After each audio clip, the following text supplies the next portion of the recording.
Hello friends, welcome to GS now.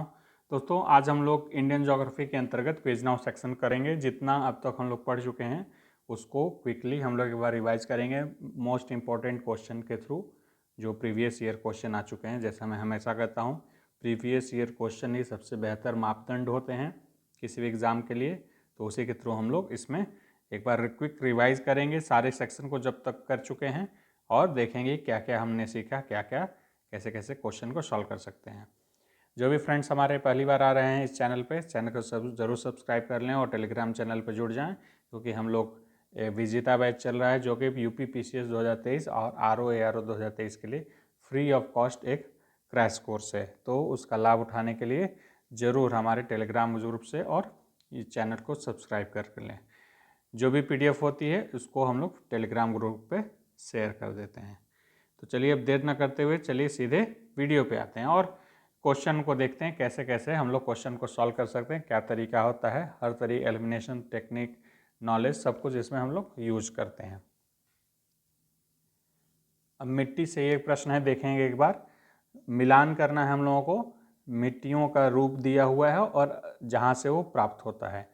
तो सबसे पहले जलोढ़ मिट्टी, इसके बारे में पढ़ा चुका हूँ। अगर आप नहीं देखें तो उस वीडियो को जाके देख चुके हैं। जो पुराने फ्रेंड्स हैं वो जानते हैं, ये सब चीज़ें हम लोग पढ़ चुके हैं।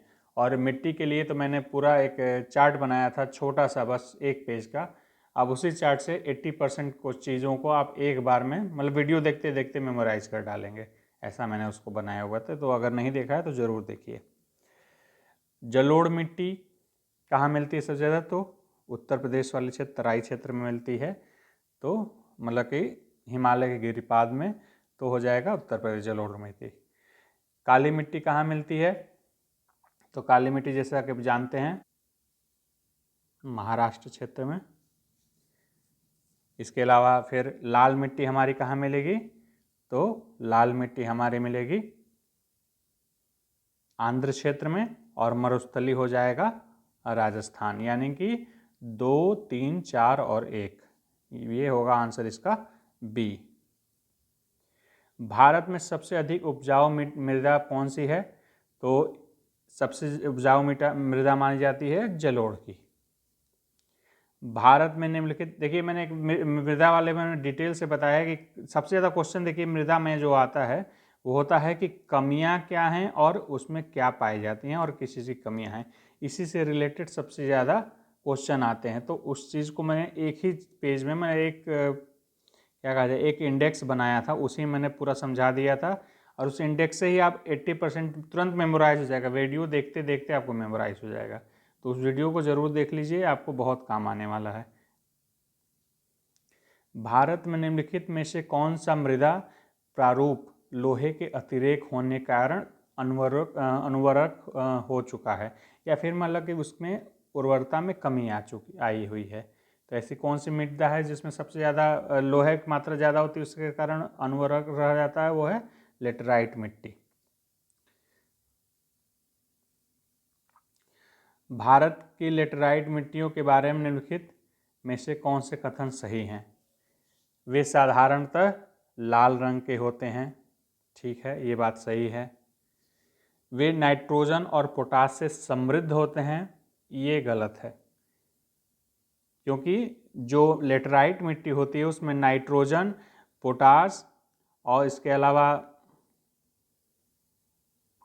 पोटास और चूना की कमी पाई जाती है, ठीक है। चूना, ह्यूमस, इन सब की कमी पाई जाती है।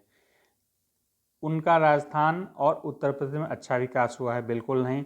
आप जानते हैं सबसे अच्छा इसका विकास कहाँ पे है? केरल में। सबसे ज़्यादा केरल में है, इसके बाद महाराष्ट्र में आ जाएंगे और फिर मेघालय क्षेत्र में, ठीक है।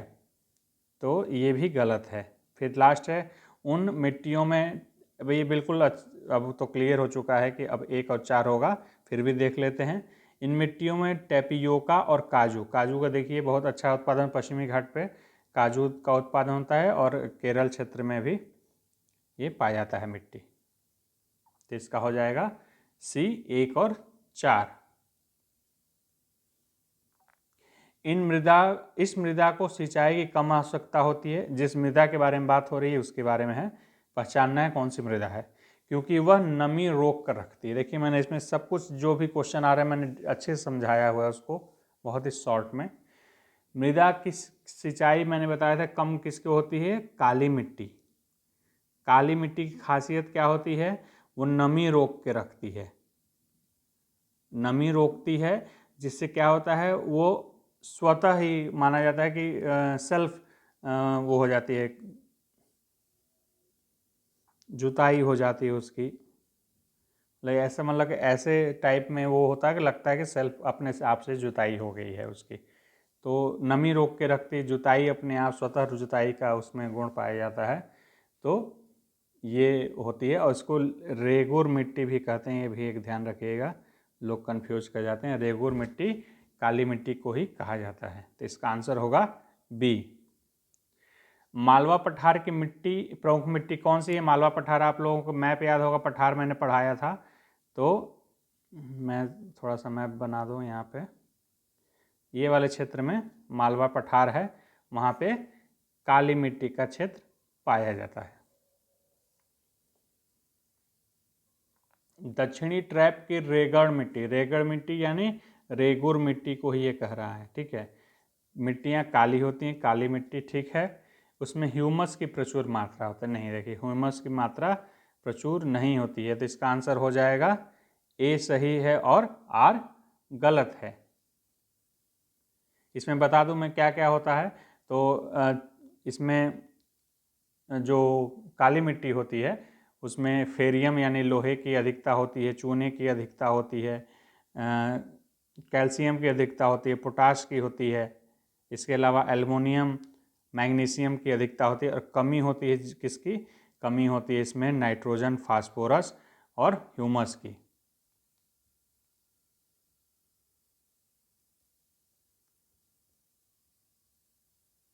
ठीक है, ह्यूमस की कमी होती है। काली मिट्टी कपास की कृषि के लिए उपयुक्त होती है, ठीक है, बिल्कुल सही बात है। कपास उत्पादन के लिए काफ़ी अच्छी मिट्टी मानी जाती है इसमें नाइट्रोजन और जैव प्रचुर मात्रा में पाया जाए। अभी मैंने जस्ट ऊपर ही बताया कमी होती है, तो ये हो जाएगा गलत। देखिए इसमें ऐसे ऐसे प्रश्नों को हम लोग जो पहली बार आ रहे हैं जान लें, ऐसे प्रश्नों को रखा जाता है जो रखने का ये ध्येय है कि जो एग्ज़ाम के लिए बहुत इंपॉर्टेंट, इसको मतलब आप मिस करना अच्छा नहीं होगा, इससे पूरा ओवरऑल आपकी तैयारी में एक वो ढाल मिल मतलब कि लय मिल सकता है, क्योंकि बहुत सारे वैरायटी क्वेश्चनों करते हैं और इन सब चीज़ों को रिवाइज करने के लिए सबसे उपयुक्त चीज़ क्या है, वो प्रीवियस ईयर क्वेश्चन ही है, तो वैसे प्रश्नों को चूज किया जाता है क्विज नाउ सेक्शन में। भारत में काली कपास मृदा की रचना निम्नलिखित में किस किसके अक्षयण से हुई है? तो ज्वालामुखी चट्टान, काली जो यानी कि ज्वालामुखी चट्टान से इसकी रचना हुई है, प्रवर्तन से।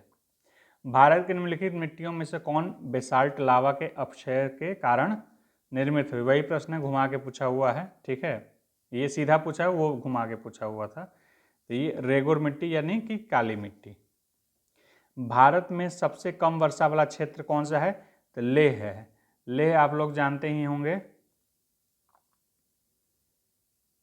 लेह वाला जो क्षेत्र है वो ठंडा रेगिस्तान माना जाता है। ठंडा रेगिस्तान माना क्या जाता है, ठंडा रेगिस्तान है, क्योंकि यहाँ पे वर्षा की बड़ी कमी होती है और ठंडा क्षेत्र है। तो जैसे ये राजस्थान वाला क्षेत्र है वो बलुई रेगिस्तान मतलब गर्म रेगिस्तान है, बलुई बालू वहाँ पाए जाते हैं। लेकिन यहाँ पे जो क्या है, ये पथरीला पूरा क्षेत्र है, शुष्क है पूरी तरह से, लेकिन ठंडा है, ठीक है। तो यहाँ पे बालू वाला चीज़ तो नहीं मिलता है, पथरीला पूरा क्षेत्र है और शुष्क पूरा है, मतलब कि ठंडा रेगिस्तान इसको कहा जाता है। बिल्कुल ठंडी पड़ती है और रेगिस्तानी पूरा उसका वातावरण है। तो जो लेह है ठंडा रेगिस्तान वाला क्षेत्र, सबसे कम वर्षा होती है। भारत के संदर्भ में डिडवाना, कुचामन, सरगोल और खाटू किन के नाम है? देखिए ऐसे आपको लग रहा होगा बहुत कठिन ये है, इसमें एक चीज़ बस जैसे ही आपको मैं बताऊंगा आपको आंसर समझ में आ जाए क्या है। इसमें अगर मैं एक और चीज़ जोड़ दूं, वो जोड़ दूं सांभर। सांभर। अब आपको इसका आंसर समझ में आ गया होगा कि ये लवण झील हैं। ये सारे राजस्थान के ये लवण झील हैं। सांभर, डिडवाना, कुचामल, सरगोल और खाटू, ये सारे लवण झील हैं राजस्थान के। निम्नलिखित में से कौन भारत की सबसे बड़ी मीठे पानी की झील है? तो है वुलर लेक।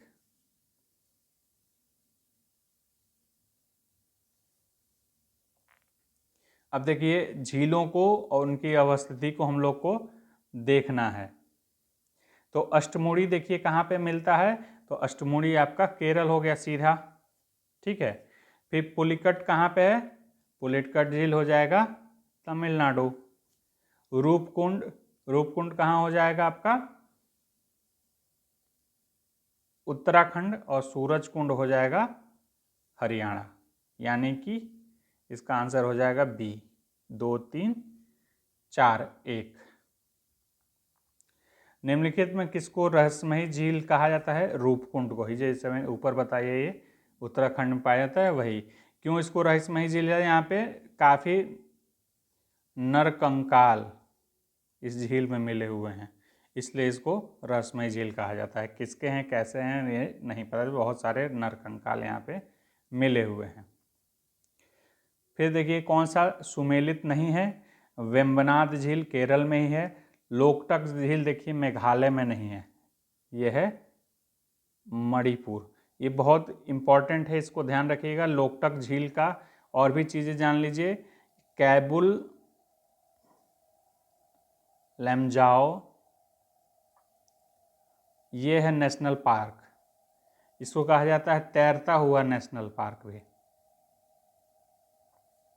जिस चीज़ पे ये झील में ही बसा हुआ है, झील में ही नेशनल पार्क है, और जिस चीज़ पे ये तैरता है मतलब आइलैंड टाइप का है, वो उसको कहते हैं फुमडी, ठीक है। फुमडी मतलब कि जलकुंभी या उस टाइप का कुछ चीज़ मान लीजिए, मैं एग्जैक्ट नहीं बता सकता, इस तरह इमेज दिखाना पड़ेगा। वैसी चीज़ें होती हैं, उसके ऊपर ये पूरा तैरता हुआ इसको नेशनल पार्क कहा जाता है, पूरा तैरता रहता है, ठीक है। और इस नेशनल पार्क की खासियत है संगाई।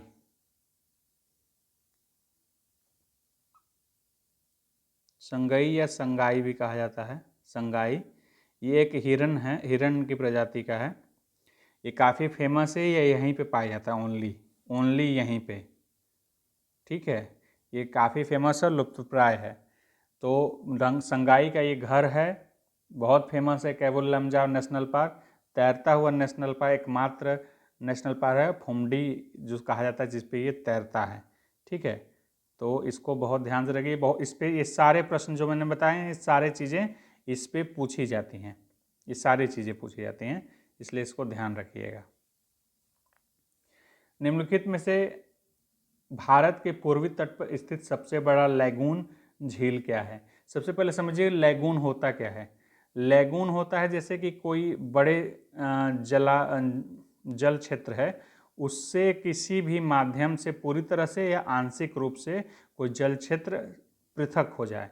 जैसे कि ये मान लीजिए बंगाल की खाड़ी है, और यहाँ से ये चिल्का मान लीजिए है, चिल्का को मैं उदाहरण स्वरूप मान रहा हूँ।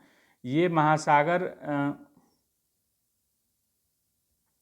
महासागर के जल को यहाँ से सेपरेट कर रहा है, ठीक है, इसके माध्यम से। इसमें पूरे जैसे कि पूरे तरह से ब्लॉक नहीं होता है, थोड़ा थोड़ा आने जाने का पानी का वो रहता है, तो पानी आता जाता रहता है, लेकिन ये एक सेपरेट एंटिटी बन जाता है, ये ज़मीन से घिरा हुआ है, इसको कहा जाता है लैगून झील। इसी तरह वेम्बनाड को देखेंगे, वेम्बनाड है केरल में, वो भी एक लैगून झील है। वो उसका स्ट्रक्चर कुछ इस तरह से है, आप लोग मैप में देख लीजिएगा ठीक से। वो भी ये अरब सागर है, और यहाँ से पानी आवागमन होता रहता है, और ये पूरी तरह से एक जमीन क्षेत्र से घिरा हुआ है, इसको ये भी लैगून झील है। तो 2 उदाहरण में आपको मैं बता दिया है मैंने, तो इसको ध्यान रखिएगा लैगून झील होता क्या है।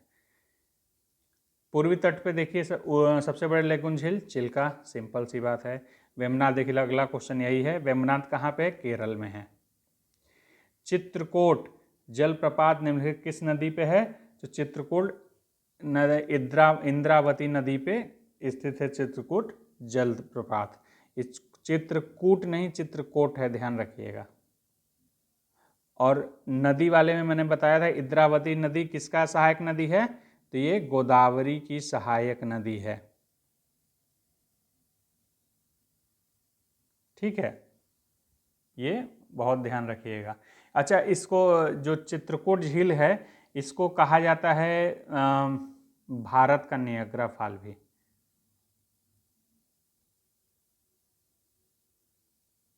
भारत का नियाग्रा फॉल भी इसको कहा जाता है, क्योंकि नियाग्रा फॉल आप लोग जानते होंगे ऐसे चौड़ाई में पानी उसका गिरता है। ये पानी मान लीजिए गिर रहा है, तो मैं उतना बड़ा चित्रकार तो नहीं हूँ, मैं समझाने के लिए बता दे रहा हूँ। लेकिन पानी काफ़ी चौड़ाई में गिरता है, आप लोग गूगल करके देख सकते हैं उसका इमेज ऐसे है। तो उसको भारत का नियाग्रा फॉल भी कहा जाता है। अब अगला प्रश्न है कि जलप्रपात को नदी के साथ मैच कराना है। सही उत्तर देखना है कौन सा है। तो कपिलधारा जो है वो कहाँ पे है? कपिलधारा पहला ही गड़बड़ है, ये नर्मदा नदी पे है। मैंने नर्मदा और तापी नदियों का बताया था आपको, मैप याद होगा आप लोगों को, ऐश्वरी बनाती है। अगर नहीं देखा उस वीडियो को भी देख लीजिए, सारी चीज़ें मैंने बहुत अच्छे से बता रखी है। एक बार ज़रूर जाके आप सारे वीडियोज़ को देखिए, समझिए और मेमोराइज करिए, पूरी तरह से याद हो जाएंगे आपको जो तरीका। और टेलीग्राम ग्रुप पे मैं जैसे आपको बताता रहता हूँ वैसे आप लोग करते जाइए, आपका पीसीएस प्री आराम से हो जाएगा। ठीक है, तो नर्मदा कपिलधारा जलप्रपात बना हुआ है नर्मदा नदी पे, जो प्रपात सारावती नदी पे है, ये एकदम बिल्कुल सही है। और शिव समुद्रम कावेरी नदी पे, ये भी मैंने आप लोगों को बताया था कि कैसे शिव समुद्रम जलप्रपात है, गगनचुक्की धारा, जो ये सारा चीज़ें मैंने बता रखा है, आप लोग को भी देख लीजिएगा। तो इसका सही आंसर कौन सा होगा? 2 और 3। देखिए, नदी और जलप्रपात फिर से है। दूध सागर कहाँ का है? ये गोवा में है, मांडवी। ठीक है, जोग मैंने अभी बताया सारावती। बस आप इस 2 को ही जानेंगे तो सारा मैच कर लेंगे। ए का 4 हो जाएगा, ठीक है, इसमें 2, इसमें भी दिया हुआ है 4, और डी का 3। अब डी का 3 देख लीजिए किस में है, इसमें है, ये आंसर ए हो जाएगा। आप और भी मिला लीजिए, बी का हो जाएगा 2, मचकुंड, और गोकाक का हो जाएगा घाट प्रभा। ठीक है, थोड़ा एलिमिनेशन टेक्निक हमेशा यूज, आप जितना ज़्यादा क्वेश्चन करेंगे सॉल्व, ये मैं हमेशा बताता रहता हूँ, जितना आप रैंडम क्वेश्चन सॉल्व करेंगे, जितना प्रश्न सॉल्व करेंगे, आपका उतना चांसेस बढ़ते जाएंगे प्री में होने के, क्योंकि रैंडमनेस को पार करना ही आपकी सफलता का तरीका है। जितना आप रैंडम प्रश्नों को करते जाएंगे, आप प्रीवियस ईयर क्वेश्चन को अगर कर चुके हैं 1-2 बार, तो उसके बाद आप टेस्ट सीरीज पे ज़्यादा फोकस करिए, ज़्यादा क्वेश्चनों को सॉल्व करिए। अगर आपने नहीं किया तो टेस्ट सीरीज जो आप ये पूर्वावलोकन लाते हैं उसको टेस्ट सीरीज की भांति भी कर सकते हैं, कि आप उसको पढ़िए, आंसर को छुपा के रखिए और टिक करिए, बिल्कुल देख देख के एक भी नहीं करना है। और इस पर मैं एक और वीडियो आपको डिटेल में बताऊंगा कैसे आपको पूर्वावलोकन को पढ़ना है। अगर पूर्वावलोकन का सबसे पढ़ने का बेहतरीन तकनीक क्या है कि आप बहुत कम टाइम में सारे प्रश्नों को देख सकें। अगर आप लोग को इंटरेस्टेड होगा तो कमेंट करके बताइएगा, मैं उसके लिए भी एक वीडियो बना दूंगा पूर्वावलोकन को सही ढंग से कैसे पढ़ा जाता है, जिससे बहुत ही लिमिटेड टाइम में, बहुत ही मिनिमम टाइम में आप पूरे पूर्वावलोकन को बहुत क्विकली 2-3 बार रिवाइज कर सकते हैं। निम्नलिखित में से कौन सा सी सुमेलित नहीं है? इसका बहुत ध्यान रखिएगा, नहीं है, सही है, गलत है, ये सब चीज़ों को एग्जाम हॉल में बहुत ध्यान से याद रखिएगा। तो हुंडरू प्रपात सुवर्ण रेखा नदी पर ही है, सही है ये। चचाई प्रपात बीहड़ नदी पे है, ये भी सही है। धुआंधार प्रपात नर्मदा नदी पे है, ये भी सही है। बूढ़ा घाघ प्रपात ये कांची नहीं है, ये बूढ़ा नदी का भी नाम है, बूढ़ा नदी पे स्थित है। ठीक है, तो ये आंसर गलत हो जाएगा, डी। अब देखिए, नगर और नदी को मिलाना है, तो सबसे पहले बैतूल, बैतूल कहाँ है? ताप्ती के पास, ठीक है। जगदलपुर जगदलपुर कहाँ है? इंद्रावती नदी के तट पे, ठीक है। और जबलपुर, जबलपुर हो जाएगा आपका नर्मदा, और उज्जैन हो जाएगा शिप्रा या क्षिप्रा, ठीक है। अगला है सही सुमेलित, इसको देखना है। पंढरपुर चंद्रभागा नदी के तट पे है, ठीक है। तिरुचिरापल्ली ये कावेरी नदी के तट पे ही स्थित है। और हम्पी, हम्पी देखिए मैंने जब पढ़ाया हुआ था कृष्णा नदी तंत्र, तो आपको मैंने बताया था कि मैं हिस्ट्री के साथ जोड़ के कुछ ज्योग्राफी को भी करा रहा हूँ। उसमें बहुत ज़्यादा लोगों का कमेंट नहीं है, इसलिए मैंने उसको बंद कर दिया, हिस्ट्री से रिलेट ज्योग्राफी करना बंद कर दिया। लेकिन ये मान के चलिए आप कुछ भी चीज़ें पढ़िए उसको आप मेरी राय है कि आप उसको इंटरकनेक्ट जरूर करके रखिए। सारे सब्जेक्ट जहाँ पे भी आपको लगे कि यहाँ से इंटरकनेक्ट हो रहा है उसको ज़रूर इंटरकनेक्ट कर लीजिएगी, क्योंकि सिलेबस जैसा बना हुआ है वो इसी हिसाब से बना हुआ कि सारी चीज़ें आप इंटरलिंक करके समझ सकें। अब हम्पी को मैंने उस समय ये बताया था कि आपको हिस्ट्री के कुछ फैक्ट्स को याद रखने के लिए ज्योग्राफी कैसे हेल्प करती है, और ज्योग्राफी की कुछ चीज़ों को याद रखने के लिए हिस्ट्री कैसे हेल्प करती है। हम्पी मैंने बताया था कि विजयनगर साम्राज्य की राजधानी रही थी, और ये कहाँ पे स्थित है? ये तो तुंगभद्रा नदी के तट पे स्थित है। और तुंगभद्रा जो है कृष्णा की सहायक नदी है। मैंने उसमें वीडियो में जाके देखिए, कृष्णा की नदी तंत्र को जिस वीडियो मैंने पढ़ाया है उसका भी लिंक मैं डाल दूंगा, उसको देखिएगा। मैंने पूरा हिस्ट्री से रिलेट कर उस चीज़ को ही मैंने स्पेशली इसको मैंने बताया था कैसे है, ठीक है। तो जो भी चीज़ें हैं थोड़ा सा को रिलेट करना बहुत ज़रूरी है। को रिलेट करेंगे तो सारी चीज़ें आपको ईजिली ऑब्जर्व होंगे, आप समझ पाएंगे, याद रख पाएंगे लंबे टाइम तक, ठीक है। निम्नलिखित में से कौन एक मंदाकिनी नदी किनारे है? देखिए इसमें भी मैंने बताया था मंदाकिनी और भागीरथी नदियों किनारे कौन कौन से जगह स्थित हैं, ये सब चीज़ें, और कैसे कैसे गंगा नदी तंत्र आप वीडियो, ये सारी चीज़ें मैं बार बार एक ही चीज़ रिपीट कर रहा हूँ, लेकिन मैंने सारी चीज़ों को चूँकि पढ़ा चुका हूँ इसलिए मैं रिपीट कर रहा हूँ कि जो भी हमारे न्यू व्यूअर हैं बिल्कुल उन सब चीज़ों को देख के अपने आप में कोरिलेट कर सकें, समझ सकें उस चीज़ को। तो मंदाकिनी नदी किनारे अवस्थित नहीं है कौन सी? तो गोविंद घाट नदी नहीं है। गौरीकुंड, रामबाड़ा, गुप्त काशी, ये तीनों स्थित हैं, ठीक है, मंदाकिनी नदी के तट पे। अब देखिए अगला प्रश्न है, ये भी मिलान करने के लिए है, सुमेलित करना है। जगह का नाम है और नदी है। तो इसमें कटक आपका कहाँ हो जाएगा? कटक हो जाएगा, कटक आप लोग जानते हैं उड़ीसा में है, तो कटक महानदी, ठीक है। फिर उसके बाद लुधियाना का कहाँ से हो जाएगा? लुधियाना पंजाब में पड़ता है, ठीक है, तो सीधे सतलज, ऐसे भी लॉजिक लगा सकते हैं आप। नासिक, नासिक का हो जाएगा महाराष्ट्र में है, गोदावरी। और उज्जैन हो जाएगा आपका शिप्रा या क्षिप्रा। इसका आंसर हो जाएगा फिर 3, 4, 1, 2 ए। शहर है और नदी है, सुमेलित नहीं है। जबलपुर नर्मदा नदी किनारे है। हैदराबाद, हैदराबाद देखिए गड़बड़ है। हैदराबाद जो है ये याद रखिएगा, बहुत इंपॉर्टेंट है, मूसी नदी के किनारे स्थित है, ठीक है। कोटा चंबल, नासिक, गोदावरी, सही है। कोटा चंबल, ये भी देखिए गलत पूछ रहा है, तो कोटा चंबल अभी आपने देखा ही सही है। भुवनेश्वर, भुवनेश्वर देखिए महानदी किनारे नहीं है, ठीक है। भुवनेश्वर दया और कुआर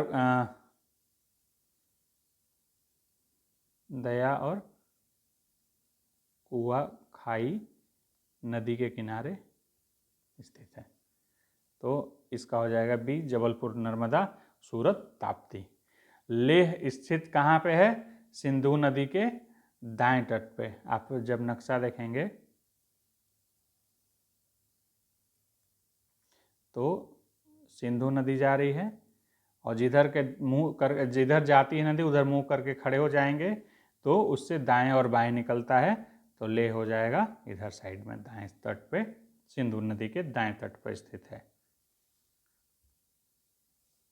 देखिए इस इमेज से हमको अंदाज़ा लगाना है कि कौन कौन सी चीज़ें क्या क्या हैं। अब देखिए मैंने नर्मदा तापी आपको बताया था, नर्मदा तापी का, और उसके बाद एक वीडियो मैंने बनाया हुआ है जिसमें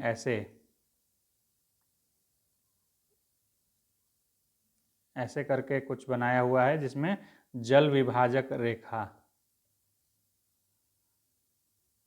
रेखा कैसे काम करती है भारत में नदियों के, उस पे मतलब विचरण में कौन नदी किधर गिरेगी, उस पर भी मैंने वीडियो बनाया हुआ है, उसको देख सकते हैं आप लोग, उसका भी लिंक डाल दिया जाएगा। तो नर्मदा तापी नदी का ये हो जाएगा, बिल्कुल आपको क्लियरली दिख रहा होगा।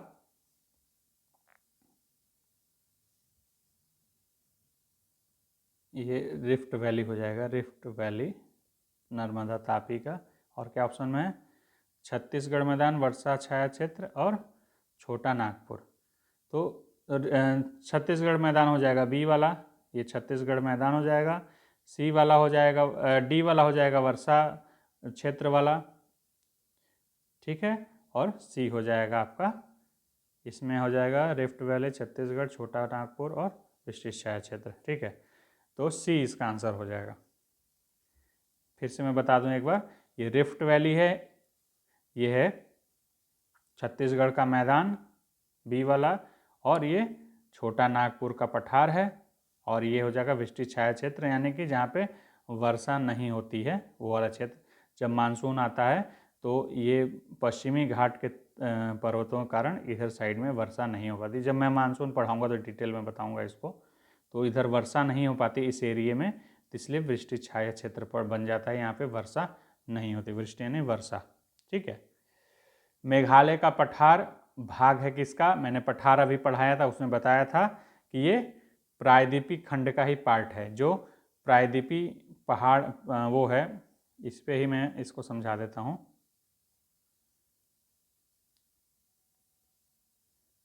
ये प्रायद्वीपीय जो महाद्वीप पठार हैं उसी का ये पार्ट है मेघालय का पठार।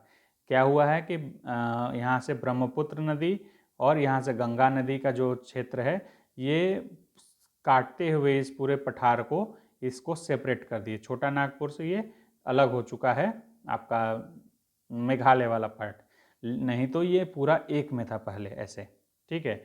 चूँकि अब ये अलग हो चुका है, इसलिए ये क्यों हुआ है? अपर्दन के कारण। जो ब्रह्मपुत्र और गंगा नदी तंत्र के कारण जो नदियाँ अपर्दित करती हैं, उसके कारण ये पठार बीच में टूट गया है। मालदा